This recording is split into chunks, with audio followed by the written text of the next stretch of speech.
How to turn on subtitles on BiliBili.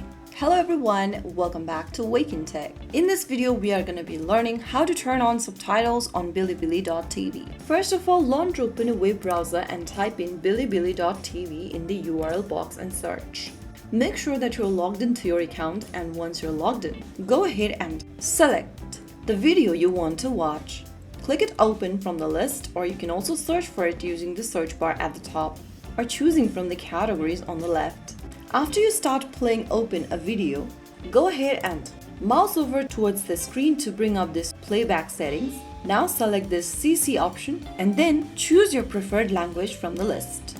After you do that, go ahead and play the video and you'll be able to see the subtitle in your preferred language. Subtitle will start appearing instantly on the video. Remember, not all the videos have subtitles. Some only have Chinese subtitles. Look for videos labeled as CC for better chances. So that's it. With subtitles turned on, you can enjoy BiliBili content more comfortably and understand videos even in different languages.